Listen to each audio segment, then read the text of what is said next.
Okay, we are live. My guest, journalist and author Chet Hardin, says he specializes in reporting, quote, bad ideas and worse people. He co authored Toni Natalie's 2019 memoir, The Program Inside the Mind of Keith Raniere and the Rise and Fall of NXIVM. And his new book just hit shelves August 4th. It's called The Vampire Cult. Hold on one second. The Untold Obsession, The Vampire's Cult, the untold story of obsession, control, and shocking small town murder. And it explores the story of the vampire cult leader, quote unquote, Aubrey Trail, and his accomplice, Bailey Boswell, and their abduction, murder, and dismemberment of Sydney Loofe in Wilbur, Nebraska in 2017. Welcome, Chet Hardin. Oh, thank you. Thanks for having me. So I just loved your book. This was Thanks. like a real treat for me because I enjoyed preparing for this episode so much. What made you want to write this book, and how did you hear about this story? Yeah, so I, after sitting through the NXIVM trial and as you know, for weeks and weeks, it was grueling and in some ways a little frustrating, right? He got his justice was served. Keith went to prison. That was good. But as a person who studies cults and is fascinated by cults, in some ways Keith was just kind of an unsatisfying villain for me because he's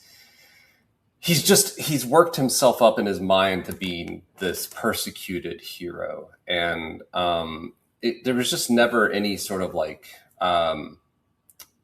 there was no reality when dealing with Keith that he's a bad person, right? He's just this deeply destructive human. And so I get back from the trial and I'm just kind of tired and sort of frustrated by the trial. And I'm telling my wife, I'm saying, I want to find a bad person and write about them. Like, just a deeply bad person who will talk to me about that, about being a bad person. Like, I want to find that sort of subject. And not a week later, my wife sends me an article that her mother had forwarded to her about Aubrey Trail. And my wife's from Nebraska. My mother-in-law lives in Nebraska. And it was this article about Aubrey cutting his throat at trial. And then I read a little bit more into him about this alleged sex cult and the blood rituals and the midnight sacrifices and all of this sort of ridiculous stuff. And my wife, I was talking to my wife about it, and I was like, I think you found my guy, right? This is the person I want to write about. And yeah, he didn't disappoint as far as like being willing to talk about himself, and then being sort of transparent about how like deeply terrible he is as a person. Yeah, and he says that he thinks that we're all like that. We're all terrible, and that he just has to bring out the sort of the worst. I mean, this is my words, not his, but sort of has to bring out the worst in people. Like it's all in us. That was like one of the more chilling things in your book. I It's like like, the fact that yeah. I like the fact that you are pointing that out. You're the first person to point that out to me. That to pick up on that piece of it that he did. He thought he thinks that uh, we are all capable of doing what he did, right? That we are all bad people deep down. And see, I don't think that. I believe that most people are typically, decent. Yeah, most people want to get along, and they're not. There isn't a murderer lurking in the majority of people, but Aubrey thinks there is. Aubrey thinks that it just takes one little push, and the anyone could be doing these things. In fact, he thinks that people want to be doing these things. They just don't have the courage to do them. Right. Yeah, it was shocking. Let's just take a look together at the reporting of him slitting his throat. I've never seen this in court. I just thought we'd look at it together, just Sure. to just sort of give the audience a little idea of this is the reporting from. It's called Trial Adjourns. After Aubrey Trail slices own throat. This is from KLK and TV. Take a listen. Channel 8 was in the courtroom when this all happened. That's right. He shared with me what it was like to see this unfold just feet away. Chief photographer Lee Marion joins us now. Lee, you were the only Lincoln TV journalist. This guy could not be more awkward. He's like, I didn't know I had to be like a talking head here. I just thought I was like a camera guy here. In the courtroom at the time of this mayhem. To give people an idea, this is where Trail is right there. Where were you? I'm just off to the left side here, standing behind these folks in the pew, on my laptop typing away. Witness was coming in moments before this unfolded, and there's a few minutes of downtime while they're swearing in, and so I'm just looking at Aubrey Trail, just checking, seeing what's going on, and that's when things unfolded. What's going through your head when all of this breaks out? What happening? How does something like this unfold in a courtroom that has multiple law enforcement officers? From my perspective, you could see something was drawn, and he does proceed to cut his neck a few times. Now, there is speculation that he may have cut himself with a piece of a blade, and you did see them walk out with the evidence in a baggie? Yeah, afterwards, one of the officers is walking out with a plastic bag, which has remnants and what appears to be a blade. There's obviously no way of knowing right now, but from my perspective, just sitting a few feet away, that's what it did seem to be. Okay, so there's a father-son defense team duo, which is also another first. I've never heard of that in this case. And you put in a quote from the son in the father-son duo that he was worried about his new briefcase being bled all over. What is your thoughts on that? I was like, why did Chet put that in? And did you worry about putting it in? I mean, it's like, so this guy's like, you have your client bleeding in front of you and you're worried about your briefcase. Why did you put that in? Well, I think it captured Ben. Ben Murray is the attorney, and I think it captured his personality pretty well. You got to keep in mind when you read this book that Ben Murray and Joe Murray, they put up with Aubrey Trail for a long time, right? And,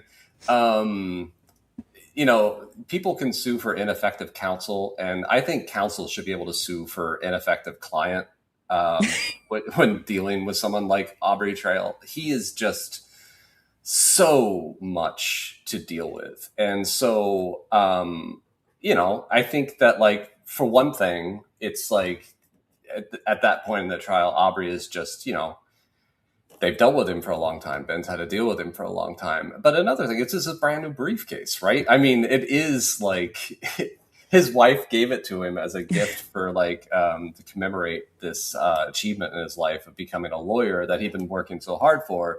And then Aubrey, like Aubrey's antics are going to ruin it, right? And that's really what it came down to, was antics. So it seemed like a very human response from Ben, and and Ben's a very likable person. Not to get too sidetracked, but Ben was on West Wing at one point in his life before he became a lawyer. So he's just an extremely charismatic, funny person, and it was just such a perfect moment for. It's exactly what Ben was thinking. It was such a perfect encapsulation of Ben, I think. I know, but then you have the blood on your briefcase. It's like, you remember that client. You know what I mean? You're coming to court every day with your bloody briefcase. I mean, you'll remember that client. Speaking of Aubrey, how would you describe, who is Aubrey Trail? How would you describe him, and why do you say he's so much? Okay, so Aubrey Trail is a lifelong criminal. He was born in Tennessee and abandoned by his mother brief for a while. Then she came back and collected him. But by that point, he wanted nothing to do with her. He became like a runaway and sort of a juvenile delinquent, went through the juvenile delinquent, went through like the reform schools in Tennessee, up until he had to be released because of age. As soon as he got out, first thing he does basically is rob a motel with a fake gun, like a toy gun, goes to prison for 10 or 11 years after that in Tennessee. So he's like, I think he goes in at 17. As soon as he gets out, he steals a car, comes to Iowa,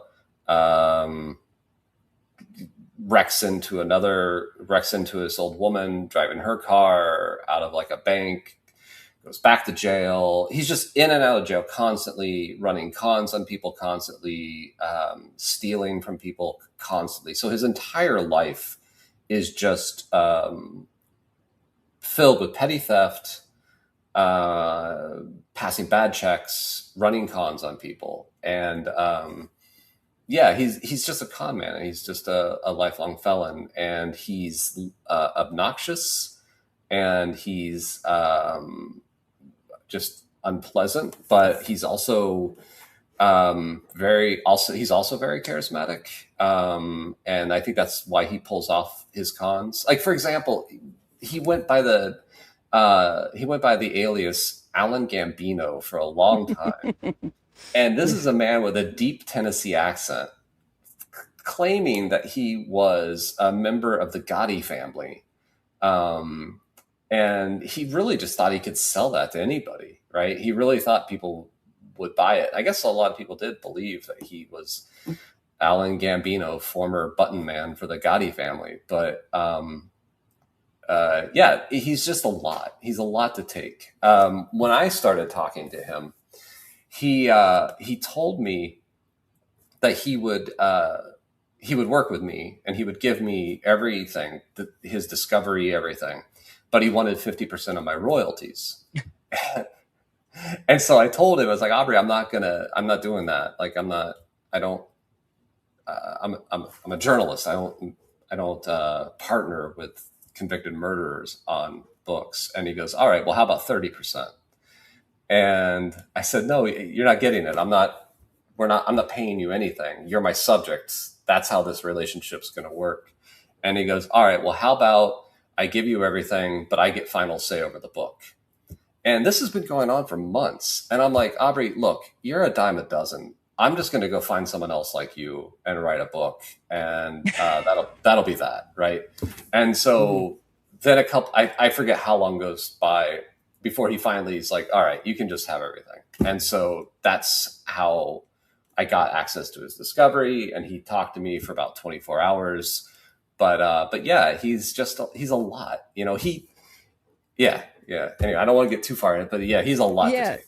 So how did he meet Bailey Boswell, and what do you think the attraction was between the two of them? The how is easy, right? So Bailey was, she was working, she was doing sex work at the time. She was, going into hotel rooms and giving them massages, right? And so she'd been doing that for a couple of years, 2 or 3 years, I think, and off and on, not like, just off and on. And anyway, so Aubrey would hire a lot of women off Backpage. This was back when Backpage was still a thing. So Aubrey would hire a lot of women off Backpage, and Bailey was one of the women he hired. So when they met in this little city in northern Missouri called St. Joseph. Everyone else just calls it St. Joe. And Aubrey hired her. She came in. She was I think she was high on coke. I mean, she was a mess, right? She'd been doing sex work for a couple of years. She was doing a lot of coke. She had this really toxic relationship with the father of her daughter. And she's a basket case. I think I forget, she's 21, 22. She's very young at the time. And Aubrey is out of prison. I think he's been out of prison for a few months. He's, he's a con man. He's collected. He's smooth. But he's also 300 pounds. and has the two front teeth are like rotted, and like he's if you see him, he's not exactly what you think of when you think of like the leader of a sex cult, but they rarely are. I mean, right, Keith? So, well, I mean, it looked like a schlub, Keith Raniere, I was like, wow, yeah. that's what I was thinking the whole time. But, you're just hearing more testimony that's like, he's so cruel and so sadistic, like behind those glasses, this guy was a little bit more honest in Keith. In some ways, he's like, look, I'm a horrible person. I'm That's a vampire. Right. I'm in the dark side. I'm not. It's a little bit different, Yeah, absolutely. And he presented. I mean, he was pretty open with Bailey right from the get-go about who he was. He told her his name was Alan Gambino, of course, but he that's how they met. So he listened to her like talk about her life, and then he offered to help, and eventually she reached out for help. And how did he keep attracting these and keeping? It's not just attracting, but keeping these women around him. What do you think these women got from him, and how do you think he kept them?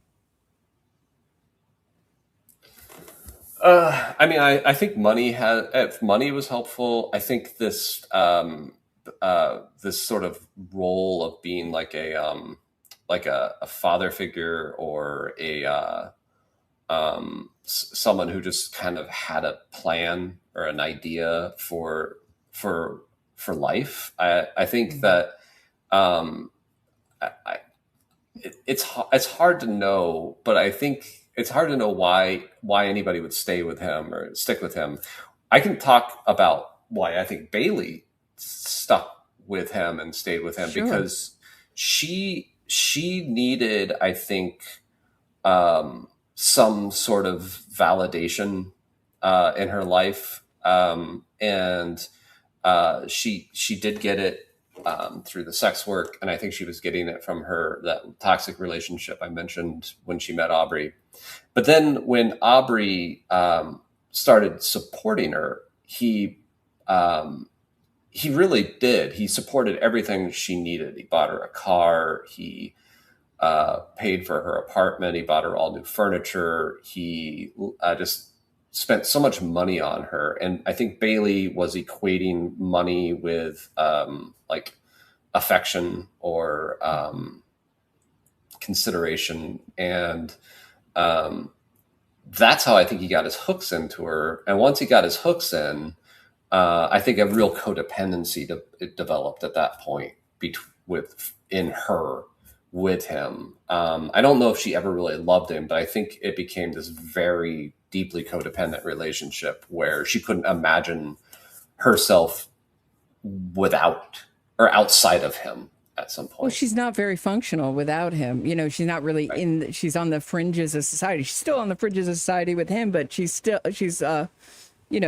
living a somewhat, looks like somewhat respectable life. I thought it was very interesting when you said, he was such a good listener. And I believe that's how Keith Raniere hooked in so many people, is that he was especially women. I hone in on this with women, is that very few men actually listen to women, and when men can do it well, it's like really intoxicating to women.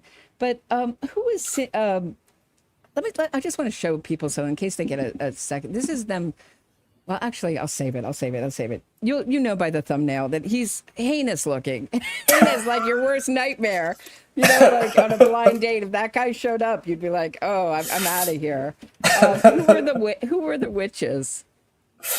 Well, there are two different types of witches. There are the witches that Aubrey claimed to have in his coven, and then there are the quote unquote witches that testified at the trial.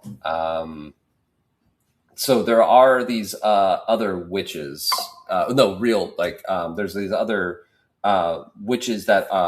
Let's start with the real people. The people that I know are okay. real. There are these three young women, all from Nebraska, and they were lured into Aubrey's orbit through Tinder. What they started doing at some point was Aubrey would set up, Aubrey and Bailey would set up these Tinder profiles, and they would use Bailey as the person, right? And this person would be Jenna, quote unquote, or Kelsey, and she would reach out to all these girls and swipe right on them, and then Aubrey would be the one that texted them, right? So it was like this tag team catfishing exercise, and that went on for a few months, and that's how they lured in these three women that we would see at trial. And they were brought in. They were first attracted to Bailey. Aubrey would talk to them, and he would tell them something about like money or job opportunities or something like that. And then when they got brought home, or they got brought to Aubrey's apartment, Aubrey and Bailey's apartment, that's when they were sort of like introduced to the more stringent cult piece of it. But so those are those witches, quote unquote. These are real women. They are they testified at trial. They went through a lot in their experiences with Aubrey and Bailey. But then there are other women that Aubrey claims were in his coven. These women, the FBI never found these women. The police never found these women. Aubrey claims that they are all real. He claims that they are all have superpowers, and that they have been in his coven for many lifetimes. So, but again, whether they're real or not, we don't know. I doubt it. So what an incredible way to control. They know what you're thinking, these witches, and they can text you at any moment, because they each have a superpower. So it's like, what a great, it's almost like they're like his imaginary enforcers in a way. Wesley loves Octoberfest. Says, here's some cash for the garlic fund to keep the vampires at bay. Thank you, Wesley. Hit like and subscribe. Thank you. So he also said that he was dying, which is a great way to, lure in someone like, hey, you're going to get all my wealth. Where did this money come from that he had? Was it his antique business? I mean, was that a real business? Well, he knows a lot about antiques. I mean, he really is an expert in that field. At least like roadside. Does he have antique. like a sub thing? I know you talked about some coins in the book that he was buying. Oh yeah. But does he have like a, an area of expertise? Coins. He loves coins. He loves signs. He loves signage. Okay. Yeah. He likes old tools. Yeah. He likes anything he can palm, because like he'll go into these antique stores and he would just walk around taking things and shoving them into his coat. I mean, he's not a smooth criminal, right? He's not a mastermind. He's kind of he's just really blatant and bold, right? And that was his MO. But the way he accumulated a lot of his wealth at the point when he met Bailey was that he was running a con on an antique dealer, this older antique dealer. What he did was he claimed that he had found a rare coin, like a very rare coin, like a dozen in the world type rare. And he told this old antique dealer that if he went in with him to get it appraised and go through that whole process, because it's a whole process to make sure this coin is legitimate and then sell it. It's a long, costly process. So he tells this antique dealer, you go in with me, you help me pay for this process, and we'll split the profits. And once he got his hook into this guy, he just did not let up. And he, in the end, I think he got over $400,000 out of this individual. Wow. Yeah, so Whoa. this guy's almost his entire life savings. So, and that's what Aubrey was really living on when he and Bailey were together. So you interviewed both Aubrey and Bailey for this book. What was the circumstances like? Did you worry about using like an unreliable narrator in your book? How did you suss out the truth? And did you go in person? Did you call? Like, what was that like interviewing people? I assume they're in prison when you're interviewing them, right? Yes, Aubrey was on death row for the most of the time I was talking to him, and Bailey was in. She was in prison at that point, serving her life sentence. Most of my phone calls with Aubrey, well, all of my interviews with Aubrey were over the phone. They were 2 hours long, and I did about a dozen of them. All of my interviews with Bailey most of my interviews with Bailey were over the phone, except for a couple times I went and visited her in prison. So I was sitting, like 3 feet away from her and like getting some of the details that come later in the book. And they're both unreliable narrators, right? They both are. Aubrey is the just the biggest liar I've ever met. I mean, he can't go a sentence without lying. You really just you can't believe a word that comes out of his mouth. So a lot of what he told me about like his childhood or his time in prison, I did go back and I looked for corroborating information about that. Right. I went so far as to like emailing the Tennessee state prisons system and got a hold of a guy there, and we traded. He gave me a bunch of information about Aubrey's time in Tennessee prisons, as much as he could get, because Aubrey was there in the what it would have been like the 90s. So whatever he still had, he gave me. So I was able to sort of like line all that stuff up. His early life, I spoke with his mother quite a bit. She gave me like all his private correspondence that he'd sent her throughout his entire life. She gave me all these letters, I think but one that she burned. And she asked me to give them to him, and I asked him if he wanted them, and he's like, "No, I don't want them." So now they're in my desk drawer. Maybe she didn't burn it. Maybe she threw it away. I forget what happened to that one letter. But anyway, so so for Aubrey, yeah, I did all this corroborating information. Anytime he told me something, if he would tell me something about one of the women that were testified, or if he told me something about Sydney Loofe, it almost certainly didn't make it into the book, right? Unless it was corroborated by the women, right? And their interrogations with the FBI. Like, I wasn't going to let Aubrey shape the reality around any of these people, because he'd already done enough of that. So, and then with Bailey, I took everything Bailey said about her childhood and did the same thing that I could, corroborated everything that I possibly could.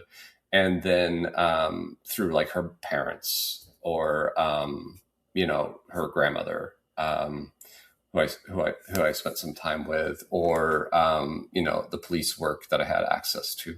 So, and if I couldn't corroborate anything outside of Aubrey or Bailey, it's clear in the book. There are some scenes where they're together by themselves. And some of those scenes are really, really ridiculous things. Since they were the only two there, and it's sort of part of their story, I put it in, but it's clear that this is like, there's no third person looking at these scenes. These are just scenes that they're recreating. So I want to talk about Bailey's kill kit. What can you talk about her kill kit? Yeah. It's something that Aubrey pulled out of a closet and showed to one of the young women who was in this little group for a while, and he bragged about it being her kill kit, Bailey's kill kit, and in it was a hammer, I think maybe a pair of pliers, and a sauna suit, which I didn't know what a sauna suit was until this trial. It's that thin plastic with like a sort of like cinched at the wrists, and he claimed that Bailey would wear this sauna suit when they killed someone to protect herself from any body fluids or any of the mess. Mm-hmm. And he was bragging about it. He was showing it off. Yeah, but there's one modification to her sauna suit. Can you talk about that? Sure. So there was a sauna suit that was found out at the crime scene, which was the cornfields where Sydney Loofe's remains were disposed of. But there was a sauna suit that was found that had a hole cut in the crotch area. Can I just show you this? Also, this is shown at their trial. Aubrey and Bailey preparing, and I'm going to talk about Sydney Loofe in a second, but this is them preparing to meet her, getting supplies, I believe, right? They're getting supplies for this is their surveillance that was shown in trial. And talk about the banality of evil, but you do get a sense, this is what, of a little bit what Aubrey looks like in Bailey. Here, take a look, but so there's Bailey. There he is. Yeah. Mr. Wonderful. So they checked into the Lincoln Hotel, allegedly for a date, of which they drove around. I mean,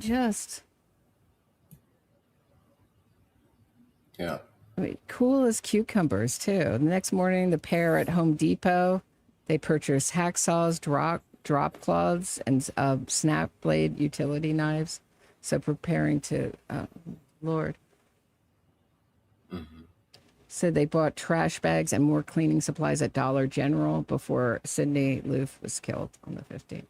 But I mean, wow. I mean, what do you think? I mean, I just get the chills looking at that footage. What do you think? It's one of the most horrifying pieces of this whole story for me was that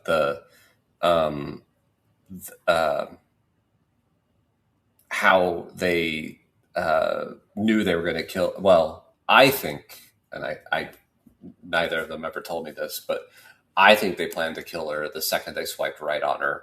And the whole plan was to keep Sydney in the dark, to really make her think that she was going out on a date with a girl who liked her, right? Because Bailey and her did go out on a date. Sydney thought Bailey's name was Audrey with a D at the time. And Sydney really liked the date. She really had a lot of fun with Bailey. I think they even kissed at the end of the date. And Sydney thought she was a really good kisser. And I mean, Sydney was really she was really, really happy to have met someone and to have this connection. So of course she set up the second date, that night, which is the night she was murdered. But just how coldly calculated this whole series of events was, that is the most chilling for me, because the video obviously doesn't really drive this home. The first date had happened, and then that morning after that first date, that's when Aubrey and Bailey were buying the supplies that were going to be used probably to dismember Sydney Loofe. And then only a few hours later, Bailey was going to be picking Sydney up at her apartment. And I mean, just thinking of saying that makes my stomach kind of turn. So it's unfathomable to me that anybody would do that. You seem to write, when you write, you're very sympathetic to all the women characters in the book, but particularly Bailey, Boswell. Was that done on purpose, or are you aware of how? Do you feel sympathetic towards her, or was that a choice to write about her with sympathy? So when I started the book, I wondered if Bailey was a victim of some sort, right? And you need to remember that I'm the first person to talk to Bailey about this. She never spoke to anyone outside of her attorneys about this case. So going in, there was this question in my mind about what was her culpability, right? In this, maybe not legally. I mean, I think legally that's I don't really concern myself with that piece of it. I think she got what she deserved legally, or maybe she even deserved the death penalty. I don't know, but I was thinking more culpability from like a just sort of like an emotional or psychological or spiritual level, right? Like, what was her as a person? What was her culpability? And so I went in wondering, like, was she a victim on some level? But I ended the book wondering if she was a monster on some level, right? Like, the question of victimhood, I didn't have at the end of the book, at the end of my experience reporting that book. And I thought it was such an interesting journey for myself that I did think, maybe this would be an interesting journey if readers wanted to go on this journey that I went on, right? So that's why I chose to write it that way. But I really don't think anybody should read into how I think about any of these people or any of these cases based on what I wrote about it, because I really did just try to write it as sort of like with as little bias as possible. It's like, this is when you have this information, and this is because this is when I had this information, and I just kind of laid it out in the same sort of like trajectory as I went on. I have so many questions because I don't like murderers. I don't like cult leaders. I'm like probably the person who would throw a book with a sympathetic view of a murderer to the side. But I thought it was a really interesting. I don't know. I just thought you it's almost like, to me, she was like the heroine of the book in some way, like taking the reader along, and you feel like you're experiencing it. Would you call so I have so many questions, but would you call what Aubrey had a cult? And if so, what do you think made it a cult? So, I mean, I think you can look at a cult as sort of like, from an external view, and say a cult is only a cult if they wear sashes, or if they have more than a dozen people, or etc. There can all be all these externalities about what is a cult or what isn't a cult. But what I saw in this was, first off, Aubrey is too lazy to be an actual cult leader. I mean, he's deeply Keith Raniere was lazy too, deeply lazy. They're all lazy. Larry Ray, they're all lazy, these cult leaders. They do very little, That is true. Okay, no, I'll grant you that. But Aubrey's a con man, I think more than a cult leader. But he employed cult leader tactics to control these women, which is also, it can be seen in other types of toxic relationships. But the fact that, like, the women would have to check in every couple hours if they weren't in his presence. The fact that their clothing was restricted in his presence. The fact that they had Bailey had to ask permission to use the bathroom or even get a glass of water, right?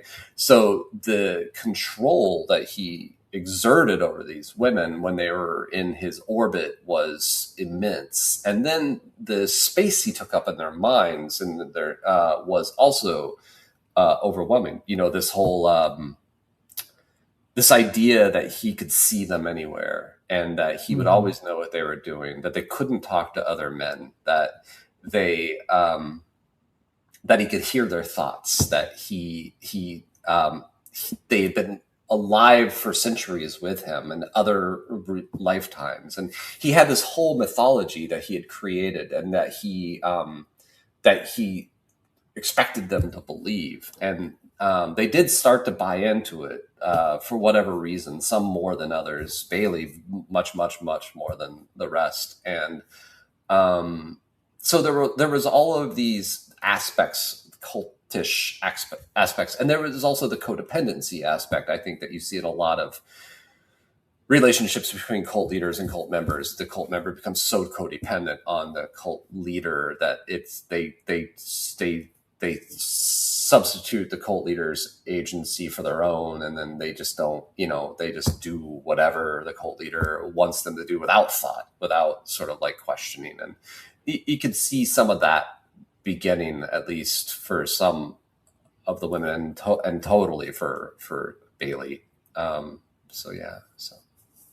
Yeah, when you were going to Keith Raniere's trial, and at least when I was covering NXIVM and going to the hearings and the trial, and I was always trying to figure out what each, because there's a lot of defendants that all pled out before Keith Raniere's trial. What is their culpability? You know what I mean? Like, is this? I mean, do you think that's what makes us interested in cults? Is that part of the thing? Is how culpable are they, or how much is this the influence? I mean, another word, it has no meaning in court. Cults have, I mean, they don't use the word cult. Right. It doesn't really have any legal meaning. It's not illegal to start a cult or be in a cult. So it's not really discussed in court. But high control group is another way of, I think is a good phrase to describe it, high control group. So do you think that is what makes us fascinated, partially fascinated? Is this always in us, or are we susceptible to like really evil influence? Yeah, I mean, I think that's a huge part of it. And I think high control group is actually a better term for what Aubrey had in Wilbur, Nebraska, than, cult. Because again, the cult brings up these images that don't really fit, right? But high control group is a great term for it, I think. But yeah, I think to some degree that is the thing that attracts me, at least, to cults, is this question of what it is in a person that makes them susceptible to this sort of like these very strong personalities. I'm not going to use like the technical terms of like narcissist or whatever, like, because I don't know if Aubrey is a narcissist. I'm not a psychiatrist or psychologist, but he's a big personality, right? And he's confident and he has a vision, and it's attractive in some ways. These people who have these very dominating personalities can be very alluring. And I think that you see that all the time, right? And in all facets of life, where people do get caught up in big personalities, and can and are more than happy to surrender part of their agency to this person. Please tell me what to do. That happens a lot. I think there's a lot of that. I know that two things about that. I know that people think that to be in a cult, you have to be damaged in some way, or you have to have, you have to be like in a weak moment, and the cult leader comes in, swoops in, and like grabs you, right? Yeah. People really like these two ideas, and I think maybe that's fine. Maybe that is the case. Maybe that is what happens. But I think that I think that that's a comforting thought, because I just think that anybody is susceptible to this, the thing that makes a cult leader work. I think anybody's susceptible to that, depending What is that on thing? What is that thing? You know, meaning like if someone has something you want at the time that you want it, you know what I mean? Is that what it is? Or is it something else? Is it their charisma? Is it really the leader? Or is it more like the person who's like also in the group, who's like more like you, who has more influence than the leader? I don't know. Yeah, that's a great point. That's a great point, right? Like these young women who got involved with Aubrey certainly would have got involved with Aubrey if it hadn't been for Bailey. She was the lure into it, and they and then I think you see that a lot with the cults, where like the leader isn't going around getting people, right? Like with Raniere, he wasn't the one who was going to the coffee shops and recruiting. It was the young people who were going to these coffee shops and recruiting, and like the business people who were going to the coffee shops and recruiting. And he's just becomes like this magical, this focus for them that has some magic, but they might never interact with him. You know, a lot of them might never. And if they do get to interact with him, it's such an enormous honor to play volleyball with him, right? Like it's such an enormous honor. And, but yeah, so I think you're right. I think that sometimes the cults will pull people in because of the people involved. I think that you saw that with Jonestown, like people that it had such outreach because as a church, and Jim Jones, right? It had such outreach because it's a church, and it brought people in through that sort of outreach, and then you have community, but you still have this sort of Godhead at the center of it. I want to just circle back to, because this is really a question I really wanted to ask about Aubrey. Circle back to him slashing his throat in the middle of court. So this is something that we see. I saw all the time. Larry Ray stopped. He was the he was at my alma mater, Sarah Lawrence, cult leader who moved in there, and he stopped the trial 3 times. One, you can see it on my shorts. Had to be dragged out in an ambulance. He had these 3 different episodes of medical episodes that shut down court. Wow. We saw with Claire Bronfman. I don't know if you were there that day, where she fainted in court. But... Oh, it was great. Oh my God, that was so crazy. She fainted in court when she was asked a tough question, so as to avoid. I mean, to me, it was clearly, just a fake faint. And it did what it was intended to do. She was asked tough questions. She didn't have to answer it, and she, was pulled out on a gurney that went like through the court, which was different than Larry Ray. We were all like kept out of the court. But anyway, my point is about Aubrey slashing his neck. They all seem to do this to sort of control the court. Like, but what advantage do you think Aubrey was looking for in slashing his throat? Was it just attention? Was it just making the news? Was it just getting the message out about Bailey's quote unquote innocence? Or was there something else you think motivating him? I think it was the attention, a lot of it. I think it was the control the narrative a bit, but I think he's also an inexplicable character. Like to guess at Aubrey's motives on something like that is just anybody's guess. I mean, he is a lot to take. He's just an exhausting person. It's just Aubrey's antics. This is the man who confesses on the nightly news, or like posts videos on Facebook while he's on the run, and that's how he gets arrested. I mean, he's just a lot to take. Right. So it's going through your notes, and you said like at the end, I guess it's like in your end notes, you're like Aubrey. So while they were on the run, they were making Facebook Lives. Is that right? Is that well?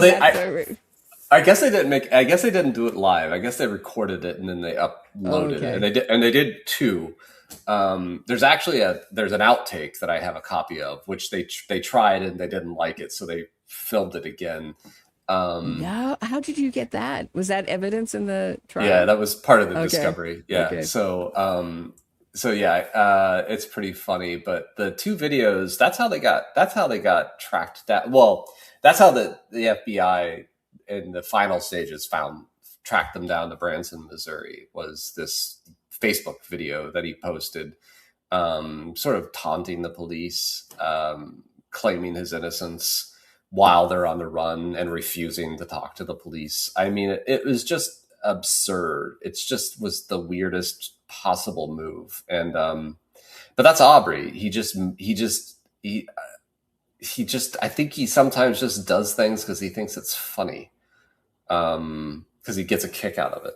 So I think maybe cutting his throat, he just thought it would be funny. Yeah, and to me, it just seems like control. And maybe if he can, like, I don't know. He just did not seem like psyched about spending the rest of his life on death row or in prison. He seemed to really like death row, maybe too much with his 15-inch TV and all his amenities, and what was he making? Like cookies in there? Prison fudge. Thank you. Prison fudge. And I was like, some kind of candy bar I've never heard of. I was like, is that a Midwest thing? I've never heard of an Oblivion bar. What was it? Yeah, Oblivion. Yeah, I think that's what it is. Yeah, the big chocolate bars. Yeah. I have no idea what that is, but yeah. So that must be a Midwest thing. So anyway, those videos don't exist anymore. But were they shown to the? Oh no, jury? They exist. There are some out there. You said they don't exist online, and this is going into my next question. So is this like sort of a very? To me, it seems like I can't even believe. I'm sure your book is going to be bought into like a movie or a Netflix, whatever, because like this is such a crazy story. Why wasn't this like the biggest true crime story in the flipping world when it came out? It just seems so odd that nobody's re-uploaded those on the run videos. What you wrote in your endnotes was like, it doesn't exist online anymore. They're on the run videos. Why do you think why do you think it was so quiet and didn't take fire, this story? Well, you're asking me to give away my secret, but I'll tell you, because I'm sure people are like, it's not a secret anymore, but Nebraska, people just don't pay attention to Nebraska. Okay. It sounds like I'm joking, but my wife, who grew up in Nebraska, I was talking to her while I was writing this book, and I was so, NXIVM was such a feeding frenzy. And I was just like, I was worried the whole time that someone was going to come in and I was going to be in a race to get this book out. Right. And my wife was always like, don't worry about it. She's like, nobody is paying attention to this case. Nobody is paying attention because it happened in Nebraska. And she was right. She was right. I worked this book for 5 years. And in that time, I encountered one Canadian documentary crew who was also curious about it.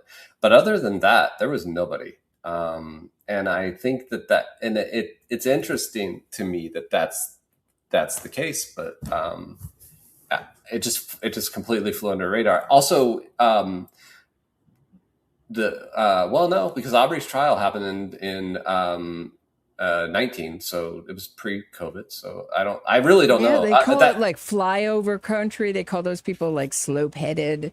Your wife's right. Like people from the Northeast and the West Coast, like that's what exists. The Northeast and the West Coast. That's it. It doesn't, like the middle doesn't exist. It's just like flyover country. I don't see it like that, but I think that was some of the fascination. I mean, this is a really old reference, but when Fargo came out, just about, just the accents, and people were really fascinated by the culture because it was never discussed or talked about or even explored. So, and I think it's one of the, we can name off some of the best true crime books of all time happened in the Midwest, right? In Cold Blood and Broad Daylight, right? I grew up 10 or 15 minutes away from Skidmore, Missouri, where In Broad Daylight happened, the book that Brian Denny, he made a movie about. And it's just, I'm fine with it I'm fine with people flying over and not paying attention because it's more for you, right? More stories for me to explore. But one of the best true crime documentaries I think of all time happened in Beatrice, Nebraska, called Mind Over Murder. So, and it's about the Beatrice Six, which is one of the most baffling cases of all time, and people just don't know about it either. So, yeah. Yeah, the way you write women, the women in this book is very sensitive. Not just to Sydney Loofe, to all the women in it. So you write that.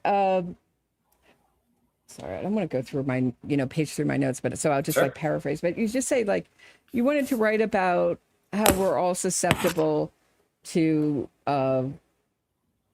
cults if the right, I think you say the right con man comes along. Who's the right con man? Well, in this case, it was Aubrey, and it was just for these women. And I think the way I think about this is like music, right? Like, I don't like Blink 182, but someone else does, and why is inexplicable, right? It makes no sense why that person likes Blink 182 to me. I don't get it. I will never understand it. You could sit me down and show me like everything that happened in their life. I could talk to them for hours, and at the end of the day, I still don't get why they like Blink 182. I'll never like it. And I think the same is true for cult leaders. Like some people will look at someone like Aubrey or Alan Gambino. They'll look at him and they'll go, it's just, why? These women must just be out of their minds. They just must be crazy. There must be something wrong with them. And it's like, well, no, he just fit. I don't know how to explain that to you. Why did Toni fall for Keith? I mean, he just fit, and it's an inexplicable quality. And I think that a lot of times we try to figure out the why of that particular part of it. And I just don't know. I mean, you can try. I haven't figured it out yet. So, Do you get this? I mean, I get this in my life. Like, why are you interested in all this horrible, dark subject matter? Totally. Why do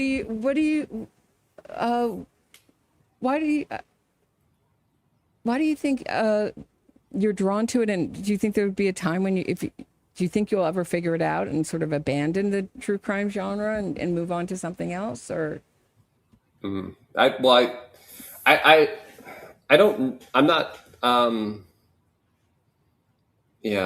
mean, this book gets darker than I tend to like to be, right? Like, cults can be dark. Cults can have some really heavy moments.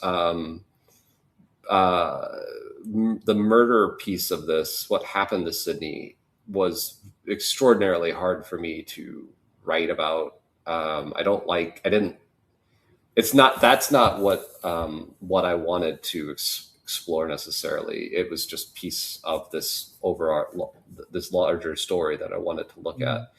But as far as I've been dumb in my life, and I've fallen under the sway of powerful personalities, and I've been in toxic relationships, and I wouldn't have obviously been under Aubrey's thrall. And I probably wouldn't have been under Keith's either, because I'm not really that sort of like, business minded or like driven, ambitious type of like that was attracted to Keith. But you don't want to hear his weird, you don't respond to his weird pitter patter talk that just goes around in circles and never goes anywhere, and doesn't even, like, the sentences don't even have any like stuff in them. They don't mean anything. They're just like a bunch of words put together sometimes, and you're like, what was, I would just listen to some of the tapes played in court, and I'd go, what? And I would see like these amazing women come in, like one after another, just like incredible women. And we're like, with this schlub, like, how did he do it? Like, how did he do it with that rap? Amazing, It wasn't a right? good rap.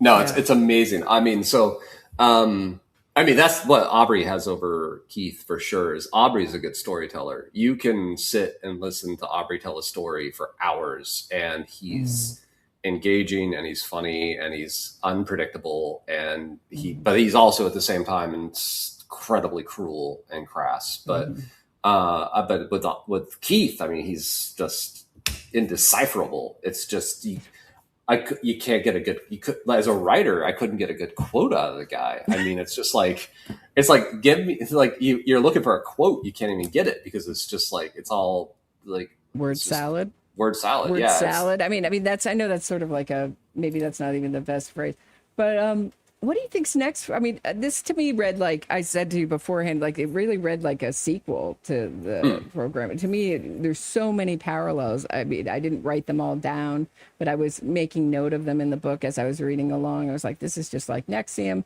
from controlling people with sex and sexual deviancy in the same way, the same BDSM stuff that we saw in NXIVM with all the stuff that comes with it, you know. I just mean like objects and stuff. From that to just the belief that the leader had supernatural powers. They believed Keith could control the weather. To Aubrey has like these, can have people astroplane into him. I don't think I'm using the right, astral project. Yeah. Astro project. Thank you. Astroplane. Astro project. Yeah, into himself, and there's just so many. What do you think is next? Do you think you're going to stay on this kind of theme of like high control groups? Is there another one in Nebraska that we don't know about that's going on right now that you're covering?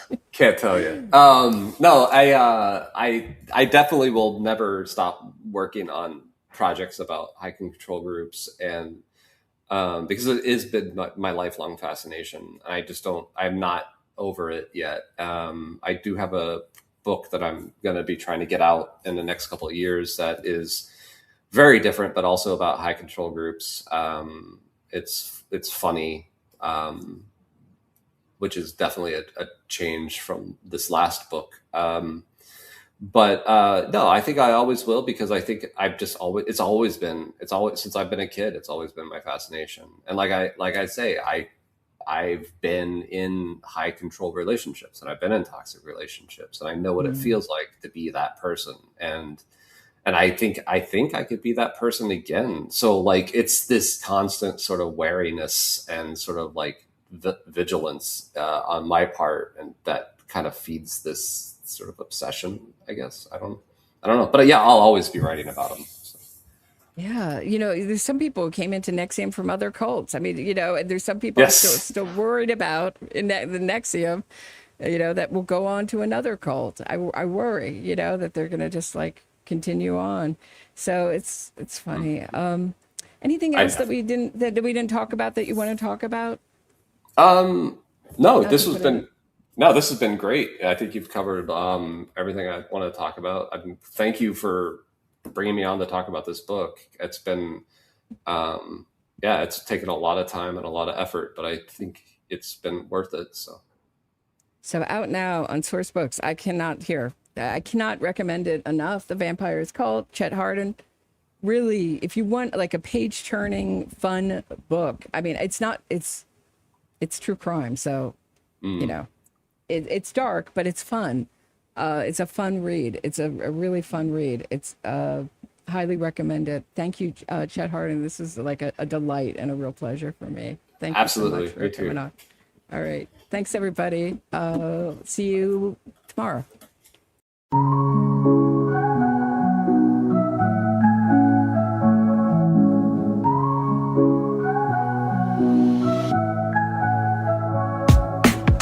Mic check, Roberta strides through the static haze.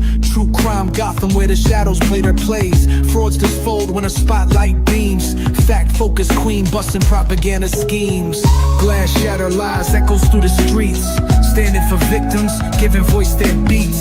NYC Pulse, truth sharp as night. Roberta exposing, she's the anti-fraud light.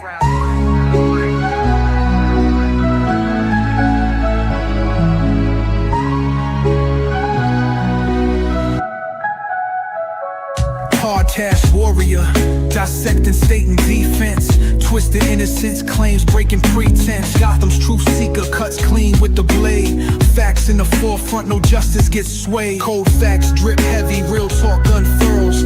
Cracking cases open like oysters with pearls. Innocence gimmicks crumble to dust in the wind. For victims, a creed, justice till the end.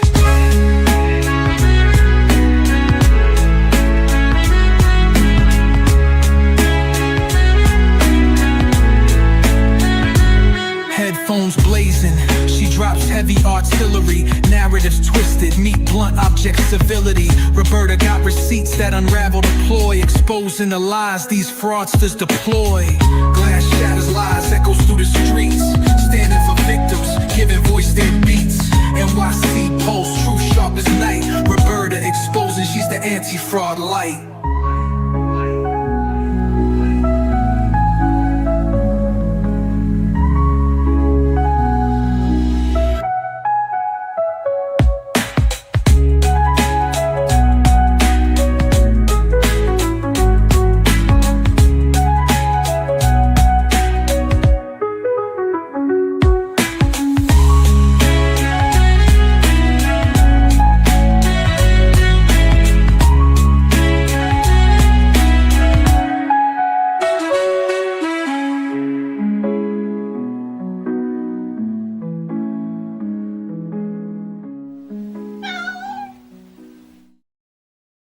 Okay, sorry. That was like the longest.